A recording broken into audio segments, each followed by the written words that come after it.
आषाढ़ माह के कृष्ण पक्ष में पड़ने वाली एकादशी को योगिनी एकादशी के नाम से जाना जाता है।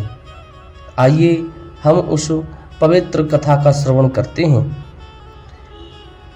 एक बार श्री युधिष्ठिर जी ने पूछा कि हे वासुदेव, आषाढ़ के कृष्ण पक्ष में जो एकादशी होती है उसका क्या नाम है? उसका वर्णन मुझे विधि पूर्वक कीजिए। तब भगवान श्री कृष्ण बोले कि हे नरपश्रेष्ठ, आषाढ़ के कृष्ण पक्ष की एकादशी का नाम योगिनी है। यह बड़े बड़े पातकों का नाश करने वाली है।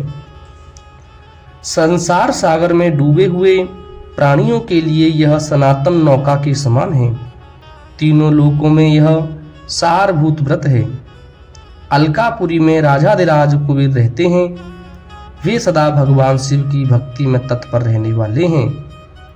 उनके हेममाली नाम वाला एक यक्ष सेवक था जो पूजा के लिए फूल लाया करता था। हेममाली की पत्नी बड़ी ही सुंदर थी। उसका नाम विशालाक्षी था।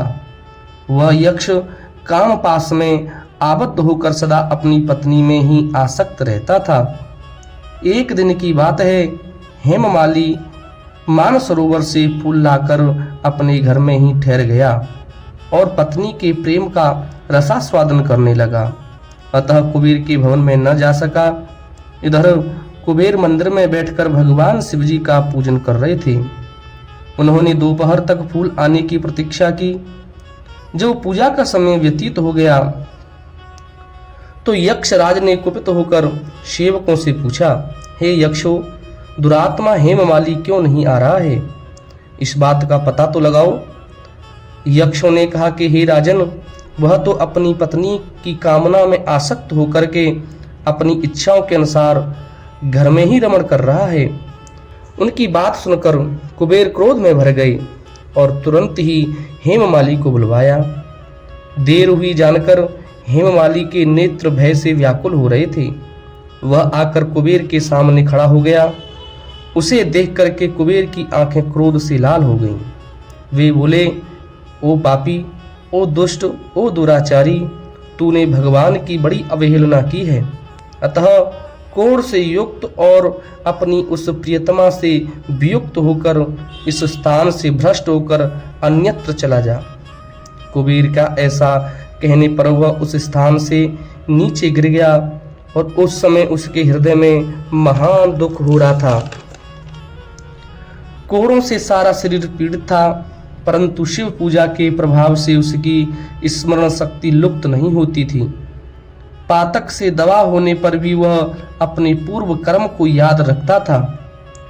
तदंतर इधर उधर घूमता हुआ वह पर्वतों में श्रेष्ठ मेरु शिखर के पर्वत पर जा गिरा।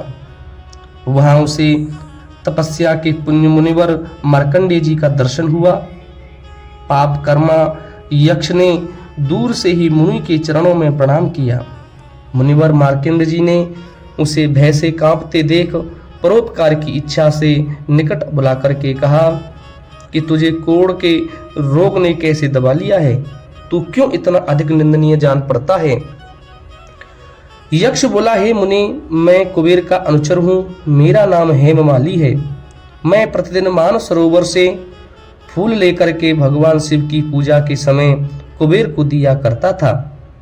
एक दिन पत्नी सहवास के सुख में फंस जाने के कारण मुझे समय का ज्ञान ही नहीं रहा। अतः राजाधिराज कुबेर ने कुपित होकर के मुझे शाप दे दिया है, जिससे मैं कोढ़ से आक्रांत होकर के अपनी प्रियतमा से बिछुड़ गया। मुनिश्रेष्ठ, इस समय किसी सब कर्म के प्रभाव से मैं आपके निकट आ पहुंचा हूँ। संतों का चित्त स्वभावतः परोपकार में लगा रहता है। यह जानकर मुझ अपराधी को कर्तव्य का उपदेश दीजिए। तब मार्कंडेय जी ने कहा कि तुम यह सच्ची बात कही है, असत्य भाषण नहीं किया है, इसलिए मैं तुम्हें कल्याणप्रद व्रत का उपदेश करता हूँ। भगवान श्री कृष्ण कहते हैं, ऋषि के ये वचन सुनकर के हेममाली दंड की भांति मुनि के चरणों में गिर पड़ा। मुनि ने उसे उठाया। उसको बड़ा हर्ष हुआ। मार्कंड जी के उपदेश से उसने योगिनी एकादशी का व्रत भी किया, जिससे उसके सारे शरीर का कोढ़ दूर हो गया। मुनि के कथानुसार उस उत्तम व्रत का अनुष्ठान करने पर वह पूर्ण सुखी हो गया। हे नरश्रेष्ठ, यह योगिनी एकादशी का व्रत ऐसा ही बताया गया है जो 88,000 ब्राह्मणों को भोजन कराने के बराबर होता है। उसके समान ही फल उस मनुष्य को प्राप्त हो जाता है जो योगिनी एकादशी का व्रत करता है। योगिनी महान पापों को शांत करने वाली है और महान पुण्य फल देने वाली है। इसके पढ़ने और श्रवण करने मात्र से मनुष्य के सभी पाप मुक्त हो जाते हैं। बोले श्री विष्णु भगवान की जय।